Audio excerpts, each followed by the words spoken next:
Majority questions जो paper difficulty और pattern है वो 23 के हिसाब से ही आएंगे। तो एक बहुत बड़ी प्रॉब्लम चैलेंज बच्चे के सामने आ रही है कि सर लेटेस्ट पैटर्न है क्या। नाटा ने अपने पैटर्न को हर ईयर बहुत बहुत बहुत ज्यादा बदला है, तो स्टूडेंट के बीच ये कंफ्यूजन है। सब हम दोस्तों जो पैटर्न है, जो पेपर पैटर्न है, उसको समझने की कोशिश की है। तो आज के वीडियो में मैं आपको नाटा पेपर का जो aptitude math and aptitude session है उसको मैं कहीं ना कहीं आपको के सामने डिकोड करने जा रहा हूं और उस कैसे क्वेश्चंस आ रहे हैं वो बताने जा रहा हूं। चलिए स्टार्ट करते हैं दोस्तों आज का video. Okay, so hello my dear student, welcome back to all of you physics वाला डिजाइन एंड आर्क। दोस्तों आप नाटा आज का जो टॉपिक है वो है डिकोडिंग नाटा 2024 पेपर। आपने हो सकता है नाटा का पहला अटेम्प्ट दिया हो या आप आगे आने वाले अटेम्प्ट के लिए प्लान कर रहे हो, स्टडी कर रहे हो। ऐसे कुछ कुछ अलग अलग कॉम्बिनेशंस हो सकते हैं दोस्तों। बहुत भारी कंफ्यूजन है बच्चों के बीच क्योंकि नाटा ने अपने पैटर्न को पिछले कुछ कुछ ईयर्स में बहुत बहुत बहुत बदला है। अगर मैं कोविड के पहले की बात करूं तो नाटा का एक फिक्स पैटर्न था, सेम उसी पैटर्न पे क्वेश्चंस आते थे। लेकिन कोविड के बाद से नाटा ने अपने पैटर्न को हर ईयर बहुत बहुत बहुत ज्यादा बदला है। तो स्टूडेंट के बीच ये कंफ्यूजन है, सब हम कोविड के पहले वाले पैटर्न को फॉलो करें या अभी जो उन्होंने यूसीड के कहीं ना कहीं कॉम्बिनेशन और बेसिक को लेके आगे बढ़े उसको फॉलो करें। हम किस तरह के पैटर्न के साथ आगे बढ़ें। और फ्रेंड्स अभी इस बार नाटा, अभी तक पहले क्या होता था, जैसे 2023 के पेपर आप सबके पास होंगे, नेट पे हैं, तो नाटा करता क्या था, पैटर्न पूरा पूरा पेपर बच्चों को दे देता था। आप अपने लॉगिन डिटेल्स के साथ आगे जाके वेबसाइट पे अपने पेपर को देख सकते हैं। लेकिन नाटा अभी इस बार अपने जो पेपर हुए हैं प्रीवियसली उनको प्रोवाइड नहीं कर रहा है। तो एक बहुत बड़ी प्रॉब्लम चैलेंज बच्चे के सामने आ रही है कि सर लेटेस्ट पैटर्न है क्या, हम कैसे समझें और किस तरह के क्वेश्चंस पे हमें फोकस करना है, किस डिफिकल्टी के क्वेश्चंस पे हमें फोकस करना है। कहीं ना कहीं इसको समझने में बहुत प्रॉब्लम हो रही है। दोस्तों आज इस वीडियो के थ्रू आपकी इस प्रॉब्लम को मैं सॉल्व करने जा रहा हूं। जैसे मैंने पहला बताया, नाटा पेपर नहीं दे रहा है, पैटर्न नहीं पता चल पा रहा है, तो हम करेंगे क्या।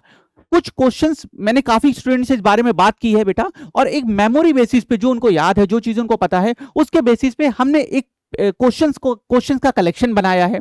कुछ नेट पे क्वेश्चंस बच्चों ने मेमोरी बेसिस पे डाले हैं, तो उन सबको कलेक्ट करके दोस्तों जो पैटर्न है, जो पेपर पैटर्न है, उसको समझने की कोशिश की है। तो आज के वीडियो में मैं आपको नाटा पेपर का जो aptitude math and aptitude session है उसको मैं कहीं ना कहीं आपको के सामने डिकोड करने जा रहा हूं और उस कैसे क्वेश्चंस आ रहे हैं वो बताने जा रहा हूं। चलिए स्टार्ट करते हैं दोस्तों आज का वीडियो। ओके, सो जैसा कि मैंने पहले बताया, पेपर नहीं मिल पा रहा है तो समझना मुश्किल हो रहा है। तो एक काम और करिएगा बच्चों, जो टॉपिक्स आज मैं आपको बता रहा हूं ये नाटा के पेपर में अभी आए हैं, रिसेंट में जो भी नाटा के पेपर हुए हैं अभी पास्ट में अप्रैल में उसमें आए हैं। लेकिन इसके साथ साथ कहीं ना कहीं हमें 2023 के पेपर को बहुत अच्छे से लगाना चाहिए और मान के चलना चाहिए मेजोरिटी क्वेश्चंस जो पेपर डिफिकल्टी और पैटर्न है वो 23 के हिसाब से ही आएंगे। कुछ चीजें ऊपर नीचे हो सकती हैं क्योंकि आपको पता है नाटा हर बार अपने पैटर्न को बदल रहा है। तो चलिए समझने की कोशिश करते हैं।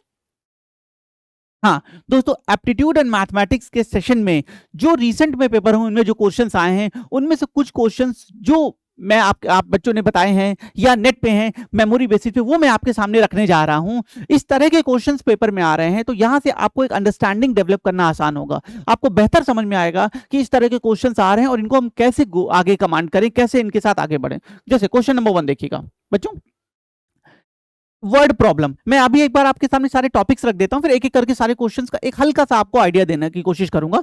आगे क्लासेस में बच्चों, आगे की आने वाली क्लासेस में हम इन सारे टॉपिक्स को बहुत डिटेल में देखेंगे।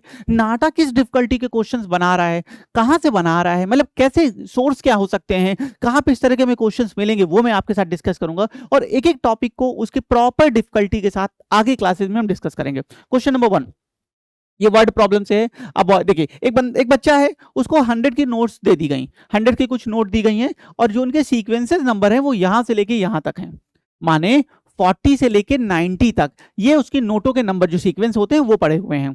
हमें बताना है उसके पास कुछ कितना अमाउंट होगा। बहुत ही simple word problem based question है भाई। 40 से लेके उसके पास 90 के वो टोटल कहीं ना कहीं जो रुपीज हैं, जो नोट्स हैं वो हैं, तो कितने नोट हो गए। तो हमें पता है 40 से 90 के बीच हम जाते हैं तो हमारा 50 आता है, 50 होता है। लेकिन ये 50 तब होता है जब हम 41 से अपनी काउंटिंग स्टार्ट करते हैं। पर यहाँ पे कहीं ना कहीं हमने 40 वाला भी किया है तो हमारे पास टोटल जो नोट हो गई वो 51 हो गई। हमारे पास टोटल नोट कितनी हो गई, 51 हो गई। अब 100 की है तो प्रोडक्ट कर देंगे, 5100 आ जाएगा। अब जो भी हमारा आंसर हो, ये वर्ड प्रॉब्लम है, समझिएगा, सिंपल वर्ड प्रॉब्लम। आप इस तरह के क्वेश्चंस की प्रैक्टिस कर रहे हैं या नहीं कर रहे हैं? अगर पेपर में आप थोड़ा कॉन्फिडेंस के साथ जा रहे हैं, टाइम मैनेजमेंट को मैनेज कर रहे हैं, आसानी से इसका जवाब दे सकते हैं। नंबर 2, अगला देखते हैं। If a number is divisible by 15, माने नंबर सिस्टम से क्वेश्चन है, नंबर सिस्टम सिंप्लीफिकेशन हमारा टॉपिक है, उस टॉपिक से आपको क्वेश्चन देखने को मिल रहा है। If a number is divisible by 15, which of the following is false? 15 से डिविजिबल है तो कौन सा सही है कौन सा गलत है ये बताना है। आप ये मान के चलो ऐसे ही क्वेश्चंस आपके पेपर में आएंगे, ये ओरिजिनल पेपर के क्वेश्चन हैं, तो थोड़ा सा इसी तरह के डिफिकल्टी के क्वेश्चंस, इसी तरह के क्वेश्चंस हमें देखने को मिलेंगे। हमारे माइंड में ये चीज कहीं ना कहीं होनी चाहिए। ठीक है, आइए अब देखते हैं। एक नंबर 15 से डिविजिबल होने जा रहा है तो कौन सा सही है? हमें पता है अगर वो 15 से डिविजिबल हो रहा है तो 3 और 5 उसके 100% फैक्टर होने वाले हैं, वो उसके होंगे ही कंपोजिशन में। तो फैक्टर ये 3 से होगा, करेक्ट है, 5 से होगा, ये भी सही है। हमें बताना है फॉल्स है, कौन सा फॉल्स है? अभी कह रहे हैं it can not be an even number, माने अगर कोई नंबर 15 से डिविजिबल हो रहा है तो वो इवन नंबर हो ही नहीं सकता है। नहीं, गलत है। 30, 60, हमारे पास बहुत सारे एग्जांपल्स हैं जो डिविजिबल भी है 15 से, साथ ही साथ इवन नंबर है। तो हमारा आंसर यहाँ पे ऑप्शन नंबर सी हो जाना है। आगे देखते हैं, टाइम एंड वर्क। मैंने हमेशा बोला है ये बहुत इंपॉर्टेंट टॉपिक है और आपको इसको जरूर बहुत डिटेल में करना चाहिए। बच्चों टाइम एंड वर्क से क्या कह रहा है क्वेश्चन?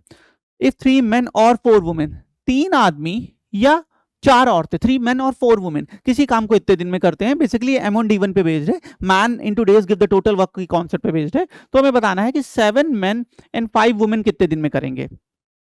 दोस्तों मैंने आपको क्लासेस में, आगे की क्लासेस में हम इसको और डिटेल में देखेंगे ये कैसे होता है, और एंड टाइम एंड वर्क के साथ कैसे क्वेश्चंस होता है ये हम क्लासेस में देखेंगे। सो टाइम एंड वर्क का क्वेश्चन है। सो इस पेज पे हमने देखा हमारे पास वर्ड प्रॉब्लम आ रही है। आपके पेपर में जो भी 45 क्वेश्चंस आने वाले हैं उसमें जो एप्टीट्यूड और मैथ के हैं उसमें बेटा वर्ड प्रॉब्लम आपको देखने को मिलेगी, नंबर सिस्टम से क्वेश्चन देखने को मिलेगा, टाइम एंड वर्ड से देखने को मिलेगा। माने इन टॉपिक से क्वेश्चंस आ रहे हैं पेपर में हमारे। आगे चलते हैं, कुछ और देखते हैं दोस्तों। हाँ नेक्स्ट अगला क्वेश्चन देखिए, a father age is 3 times old age son. एक फादर की एज उसके सन के 3 times है। Okay, 5 year back he was 4 times, 5 साल पहले वो 4 times था अपने सन की एज का। तो हमें कौन सा टॉपिक आ गया? Problem on age. हमारे एप्टीट्यूड का प्रॉब्लम ऑन एज है और ये कौन सा क्वेश्चन है? टाइप 2 का क्वेश्चन है बेस्ड ऑन फादर एंड सन। ठीक है, सो आपको टाइम प्रॉब्लम ऑन एज से क्वेश्चन देखने को मिलेगा। नेक्स्ट अगला देखते हैं बच्चों। दोस्तों इस वीडियो में मैं आपको सिर्फ ये बताने की कोशिश कर रहा हूं क्वेश्चन कैसे आ रहे हैं, इनके सॉल्यूशंस या इनके और डिटेल में बेस्ट टेक्निक्स क्या है, शॉर्टकट क्या है, या कैसे हम इनको पेपर में बहुत कॉन्फिडेंस के साथ अप्रोच कर सकते हैं, ये आगे आने वाले वीडियोस में डिस्कस करेंगे। अभी हम सिर्फ जो जो चीजें से क्वेश्चंस आ रहे हैं, जिस चीज के लिए आपको प्रिपेयर होना चाहिए, वो इस वीडियो में हम लोग कहीं ना कहीं देखने की कोशिश कर रहे हैं। नेक्स्ट है बेटा, हाँ, अ लार्ज क्यूब मेंसुरेशन। मैंने आपको हमेशा बोला है दोस्तों, और याद रखिएगा अगर आप नाटा की प्रिपरेशन कर रहे हैं तो मैथमेटिक्स में मेंसुरेशन और ज्योमेट्री आपके पहले टॉपिक होने चाहिए, क्योंकि इनसे बहुत क्वेश्चंस प्रीवियस पैटर्न में, जब भी 2020 से पहले के पैटर्न में भी इससे क्वेश्चंस आते थे बेटा, और अभी लेटेस्ट पैटर्न में चाहे जिस भी ईयर का हो, वो हमेशा नाटा ने मेंसुरेशन और ज्योमेट्री से बहुत सारे क्वेश्चंस पूछे हैं। तो आप सबसे पहले 2D 3D मेंसुरेशन और ज्योमेट्री के क्वेश्चन जरूर लगाइएगा। ये है क्या बेटा? A large cube is formed by 3, एक बड़ा क्यूब है वो 3 छोटे छोटे क्यूब को मेल्ट करके बनाया गया है। अब उसके बारे में कुछ पूछा गया होगा, सरफेस एरिया यहाँ पूछा गया है।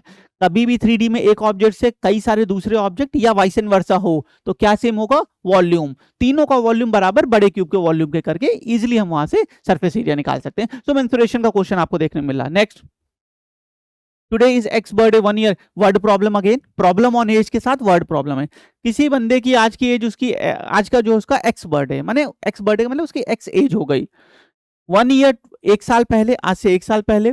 वो ट्वाइस था अपने 12 साल पहले की एज का, माने उसकी जो आज एज है एक्स, एम मान लीजिए कि एक्स आ गया है, तो 1 year पहले M-1, तो M-1 जो है वो उसकी 12 साल पहले की एज, कब से? हमेशा प्रेजेंट से।